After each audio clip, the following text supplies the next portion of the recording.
gugup, dan ku merasa tak sanggup melihat tantangan di sekitarku.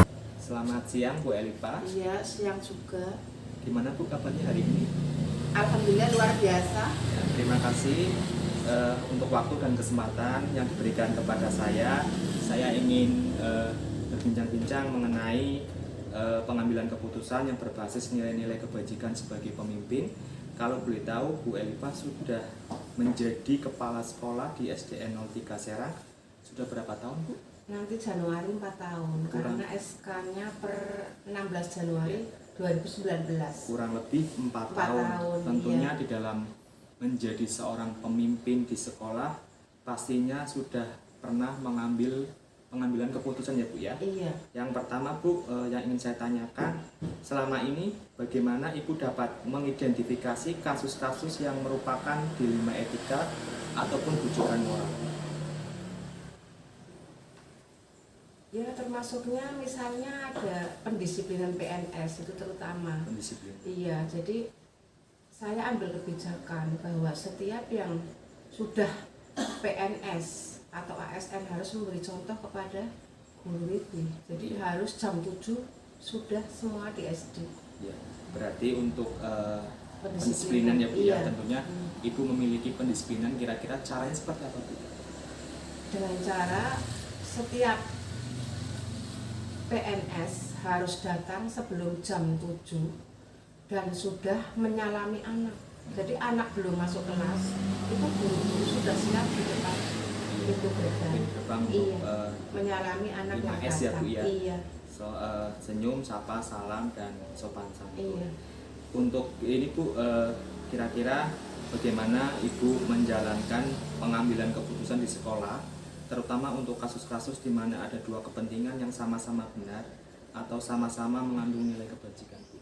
Iya, ya contoh yang namanya satu SD itu kan ya ada masalah, tapi memang kita bisa menyikapinya. Contoh, misalnya kemarin ada itu rembugan, itu 2/3 dari guru-guru itu sudah hadir membahas tentang Maulid Nabi. Tapi memang ada satu guru yang saat itu memang tidak dilibatkan karena memang ada kepentingan, yaitu ada sosialisasi di balita.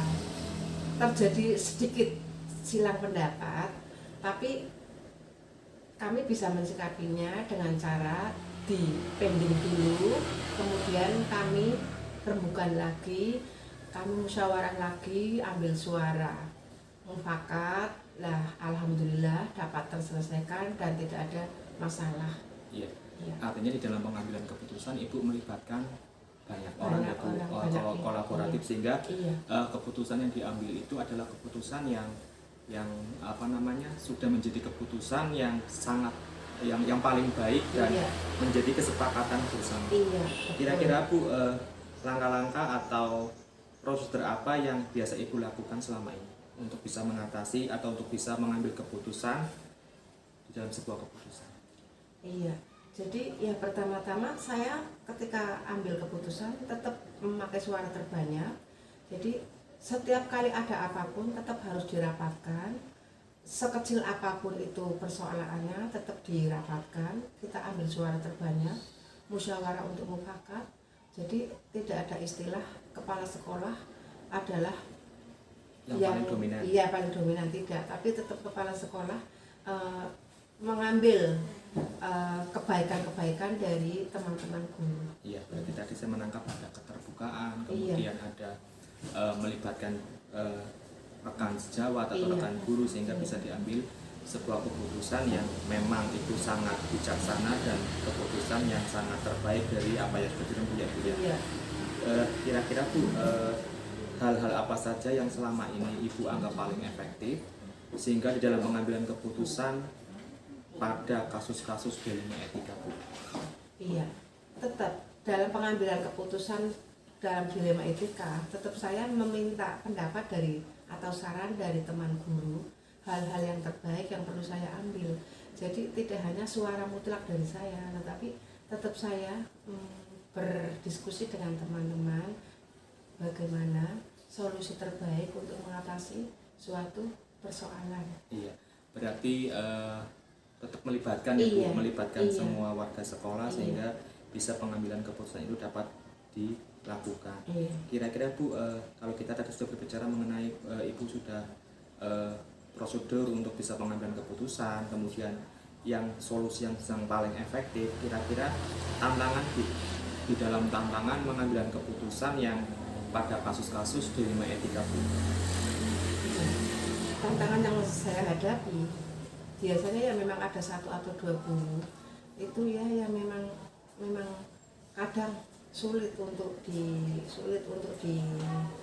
diluruskan lah. Tapi selama saya menjadi kepala sekolah di sini itu dengan cara saya diam sedikit aja semua sudah berjalan dengan baik dan semua mentaati aturan yang ada, dan alhamdulillah sampai sekarang tidak ada permasalahan yang saya hadapi di sini. Iya, karena tadi balik lagi karena keterbukaan, Iya. kemudian ada musyawarah untuk mufakat, kemudian melibatkan rekan guru, tidak bisa mengambil keputusan Iya. dengan sendiri ya Bu ya. Iya. Kira-kira Bu di dalam pengambilan keputusan itu ada jadwal tertentu di dalam sebuah penyelesaian kasus atau langsung menyelesaikan di tempat Bu sehingga dapat menyelesaikannya.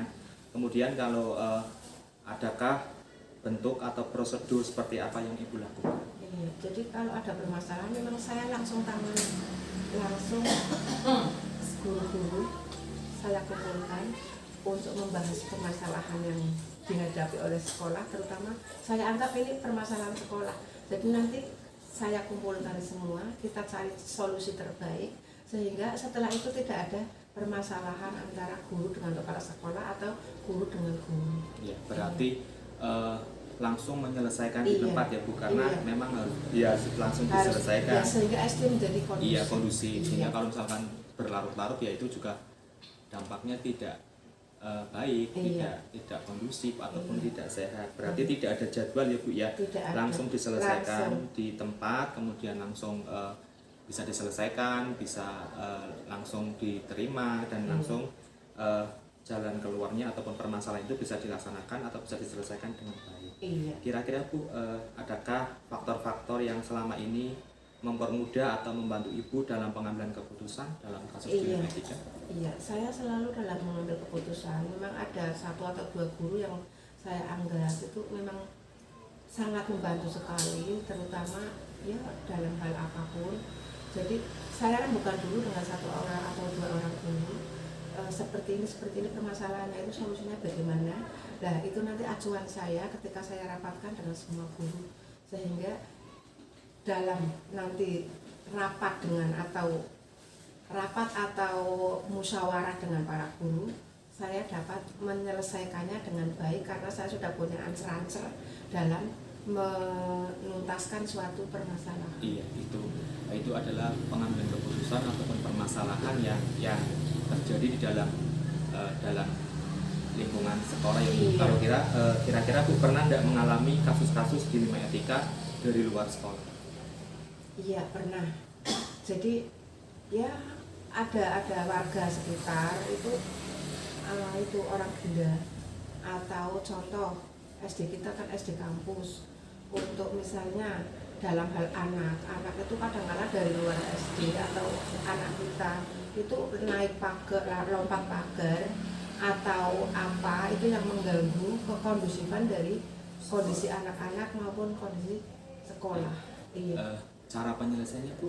Cara penyelesaiannya dengan cara anak itu saya panggil 4 mata dulu dengan anak-anak.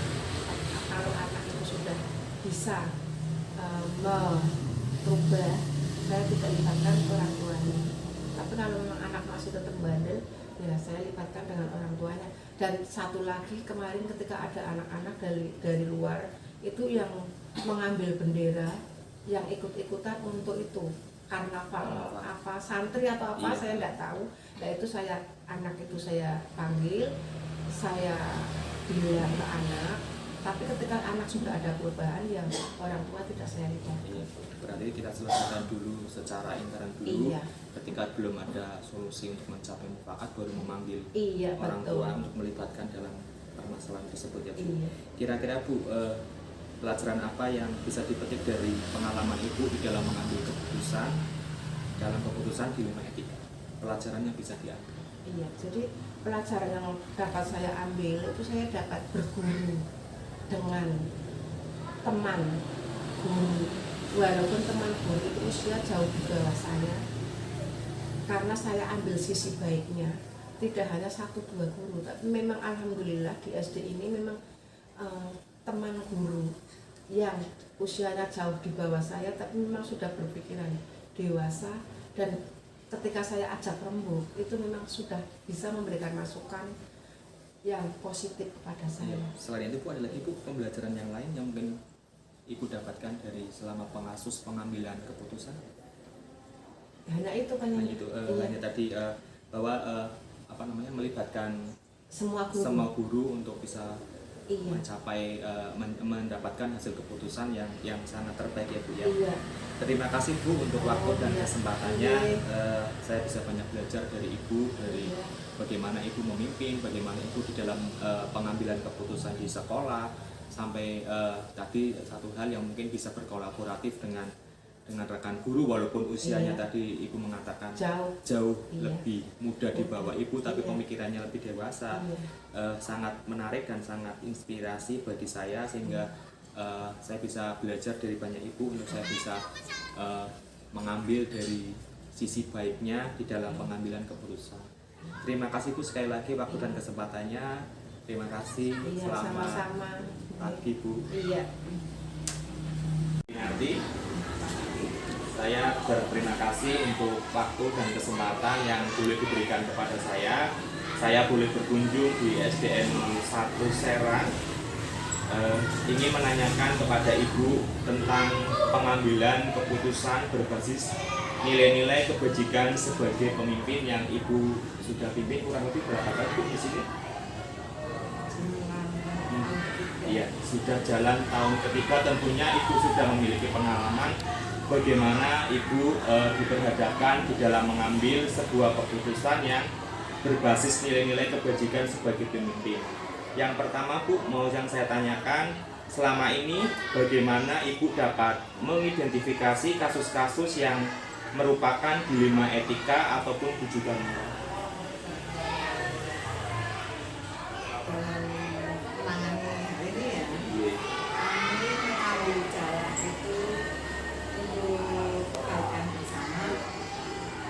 Kemudian dengan jalan bisa dengan sejawat, kemudian tetap menggunakan rasa dan kasih sayang. Iya betul, walaupun permasalahannya apapun tetap ada welas asih dan kasih sayang itu ya, sehingga ketika ketika hasil keputusannya diambil itu sesuai dengan kesepakatan bersama ya Bu, tidak ada salah satu pihak yang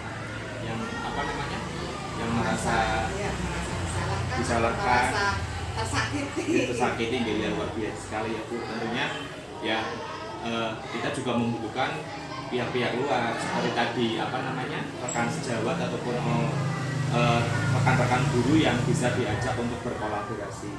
Kemudian Bu, bagaimana Ibu bisa menjalankan pengambilan keputusan di sekolah Ibu, terutama kasus-kasus di mana ada dua kepentingan yang sama-sama benar atau sama-sama mengandung nilai kebajikan Bu? Kan di sini kedua-duanya benar. Iya. Maka kami untuk mengambil keputusan itu dengan cara musyawarah bersama. Cari solusi, karena semuanya baik, kita ambil salah satu saja. Kan semuanya sudah baik. Iya betul. Kemudian yang jelas di sini adalah mengambil sisi positif untuk kepentingan bersama. Iya. Musyawarah untuk mufakat ya Bu ya. Tadi ada kolaborasi, kemudian ada mencari solusi yang tepat dan bijaksana, sehingga di dalam pengambilan keputusan itu merupakan keputusan yang terbaik dan bisa diterima oleh semua pihak.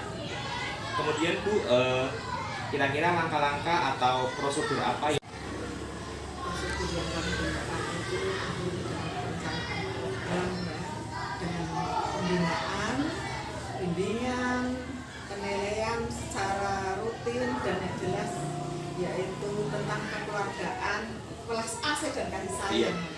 Ibu lebih mengutamakan tadi kekeluargaan ya Bu, kekeluargaan, kemudian welas asih dan kasih sayang itu sungguh ibu luar biasa, sangat keibuan di dalam mengambil keputusan yang memang harus bisa diterima oleh semua pihak, oleh semua pihak yang berkaitan, sehingga di dalam pengambilan keputusan itu ya memang sudah sangat terbaik ya Bu, dipikir secara matang-matang dampak buruknya ataupun dampak baiknya seperti itu. Kemudian hal-hal apa saja Bu yang sudah dianggap efektif dalam pengambilan keputusan sehingga pada kasus-kasus dilema etika Bu, sehingga dilema etika ketika pengambilan keputusan itu benar dihadapkan dengan benar Bu. Kira-kira seperti apa Bu yang paling dianggap paling efektif dalam pengambilan keputusan?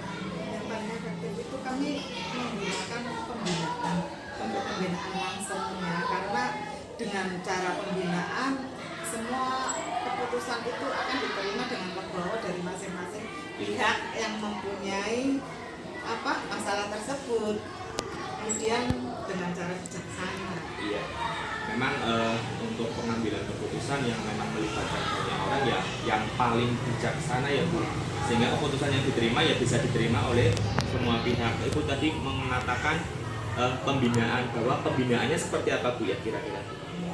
Pembinaannya ya dengan cara apa ya, banyak sekali ya pembinaannya. Misalnya bagaimana kita bersikap menghadapi siswa dengan teman sejawat, dengan masyarakat yang ada, dengan wali murid dan lain sebagainya, agar semuanya itu dalam segala masalah itu bisa diselesaikan dengan Kekeluargaan. Ya memang orang Jawa itu memang lebih mengutamakan kekeluargaan ya Bu ya.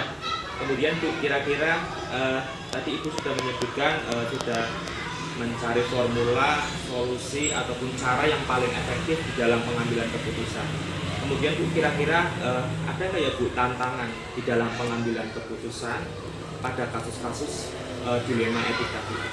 Tantangannya seperti apa? tantangannya itu kalau untuk saya, kalau sudah menyangkut tentang hal-hal tentang perasaan ya.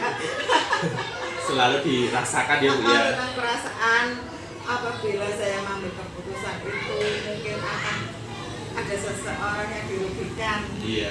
Apalagi tentang hak nasib ya. Iya. Nasib seseorang itu. Karena apa? Mungkin saya bisa mengambil keputusan itu selesai, tapi efeknya nanti, Iya. efeknya saya tidak bisa menghapus rasa tadi ya. Tetap kelas akan terus ada. Keputusan itu benar, tetapi apa imbasnya? Iya. Ya saya pikir imbasnya, karena kita kan selalu berkomunikasi Iya, setiap hari ketemu. Iya. Untuk walaupun mungkin secara formal sudah selesai, tapi rasa itu tidak bisa dibohongi. Iya, karena yang saya paling tantangan buat saya itu saya tentang imbas dari setelah masalah itu selesai. Oh iya. Berarti Ibu sudah melakukan dampaknya ya Bu. Misalkan saya mengambil keputusan ini nanti seperti apa? Iya, artinya sudah berpikir jauh ke depan terhadap keputusan-keputusan yang Ibu akan ambil ya Bu. Iya. Kemudian tadi saya sangat tersetuju Ibu, memang ya Bu, tidak semua orang memiliki rasa belas asih. Artinya ketika kita diberhadapkan dalam sebuah pengambilan keputusan, berarti Ibu sudah sangat sudah memikirkan, sudah mencari formulanya. Ini dampaknya seperti apa ya ke depannya ya. Sangat luar biasa sekali. Kira-kira Bu, kira-kira Ibu memiliki sebuah jadwal atau dalam sebuah penyelesaian kasus dilema etika, apakah langsung menyelesaikan di tempat atau memiliki sebuah jadwal untuk menyelesaikannya? Kira-kira kalau sudah ada langsung di tempat dan jadwal, bentuk prosedurnya seperti apa? Kalau ini tidak ada jadwal ya. Tidak ada jadwal. Tidak ada jadwal. Berarti langsung di tempat ya Bu? Tidak juga. Kita menggunakan beberapa tahap ya. Jika ada sesuatu masalah, kalau gini saya menggunakan teman sejawat dulu. Iya, berarti berkolaborasi dulu. Iya, berkolaborasi. Kalau memang di situ belum dapat diselesaikan, karena kan masing-masing memegang ego pribadi kan, gitu kan, maka saya baru turun. Tetap saya menggunakan kekeluargaan dan sehingga dari kedua belah pihak ini bisa sama-sama menerima. Iya, betul. Masalah itu selesai, sudah di situ selesai. Jangan sampai ada hal-hal Ulang lain dari, seperti iya. setelah selesai tapi ternyata masih ada sesuatu yang mengganjal. Iya, betul. Yang jelas tetap satu dengan cara kekeluargaan dan welas asih. Iya, Itu. lebih mengedepan. Berkali-kali ibu mengatakan belas asih rasa, berarti ketika dalam sebuah permasalahan yang terjadi di sekolah yang ibu pimpin berarti langsung diselesaikan saat itu juga ya Bu, di tempat yang tidak dibuat secara jadwal tapi dengan rembuk bareng-bareng, berkolaborasi dengan bareng-bareng sehingga didapat sebuah keputusan yang sudah itu hasil dari keputusan kesepakatan sama-sama ya Bu. Karena tadi ibu mengatakan lebih mengedepankan rasa welas asih sehingga berpikir sudah jauh ke depan dampaknya seperti apa. Kira-kira Bu, adakah seseorang atau faktor-faktor apa yang selama ini mempermudah atau membantu ibu dalam pengambilan keputusan dalam kasus-kasus dilema etika? Yang jelas yang pertama itu tentang keterbukaan. Iya. Ya, keterbukaan antara saya sebagai kepala sekolah dan anak buah saya maupun kepada siswa. Jadi di sini benar-benar menciptakan komunikasi yang kondusif sehingga mudah untuk berkomunikasi, mudah untuk diajak bicara sehingga tidak ada salah paham. Iya. Karena kunci yang pertama itu ya keterbukaan Iya. antara pimpinan dan anak buah. Iya. Kalau itu kan yang dilema etika ibu di dalam kasus yang ada dalam lingkungan sekolah ya Bu. Artinya ibu lebih mengumpulkan barang-barang, kemudian ada rasa keterbukaan sehingga didapatkan solusi. Kira-kira selain misalkan dilema etika, kasus dilema etika yang di luar Bu ada nggak? Tadi ketika Iya. kira-kira seperti apa Bu cara menyelesaikannya? Misalnya seperti kemarin ya ada masalah orang tua dari wali murid itu yang anaknya kehilangan sepeda di sekolah, padahal sudah saya buatkan tempat parkir.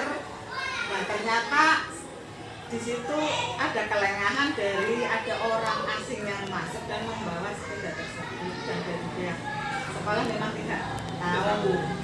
Kemudian orang tua tersebut kan kesini menuntut karena sepedanya hilang kan. Nah, dari sini kan saya berpikir dengan teman-teman juga kalau saya misalnya membelikan sepeda itu kita efeknya nanti seandainya ada anak-anak lagi yang kehilangan sepedanya menuntut lagi kami membelikan. Kemudian solusi dari kami dengan problem tersebut kami memberikan dengan cara infak, tapi tidak 100%, separuh dari harga sepeda yang pantas dipakai dengan separuh harga. Kemudian kami juga memberitahukan kepada wali murid tersebut untuk lebih berhati-hati kalau membawa sepeda dikunci dan kami umumkan tidak usah membawa sepeda. Dan jika itu masih dilakukan maka kehilangan sepeda bukan tanggung jawab kami sekolah gitu. Jadi kami mempunyai menyelesaikan secara kekeluargaan. Iya berarti kalau dikaitkan dengan 4 paradigma dilema etika itu rasa keadilan rawan ke rasa kasihan ya Bu. Artinya karena harus mengikuti semua aturan yang tertulis yang di SD ini tempatkan ya Bu. Kira-kira tuh satu lagi hal yang ingin disampaikan, pembelajaran apa yang mungkin bisa Ibu dapatkan dari pengalaman Ibu dalam mengambil keputusan dilema etika? Pengalaman yang kami dapat di dilema etika ini ya karena betul-betul ini pelajaran yang sangat bermanfaat bagi saya. Karena sebetulnya hal itu tidak hanya terdapat di sekolahan, Iya, betul. di dalam keluarga, di rumah dengan tetangga dan lain sebagainya, yaitu rasa bijaksana, kemudian rasa ikhlas, kemudian yang jelas rasa kasih sayang tetap saya gunakan. Terima kasih itu. Iya. Saya memupuk rasa welas asih saya kepada semua yang urip sakta besi urip ana ing donya. Iya, sangat sangat menginspirasi saya Bu. Artinya ketika mungkin tidak semua orang memiliki sifat-sifat yang ibu miliki tadi, lebih mengutamakan melas asih, kasih sayang, kemudian ada yang namanya tadi keterbukaan. Terima kasih Bu untuk waktu dan kesempatan saya banyak belajar dari pengalaman Ibu di dalam Ibu memimpin SDN 01 Serang di dalam pengambilan keputusan yang berbasis nilai-nilai kebajikan sebagai pemimpin. Terima kasih Bu sebelumnya waktu dan kesempatan kepada saya. Ibu sangat menginspirasi saya dapat banyak pengalaman yang luar biasa dari perbincangan kita pada pagi hari ini. Kurang lebihnya seperti itu. Saya mohon maaf apabila ada kata-kata yang tidak berkenan. Saya akhiri ya Bu. Terima kasih. Sama. Semoga bisa menjalankan tugas-tugas selanjutnya dengan lancar dan berhasil. Terima kasih.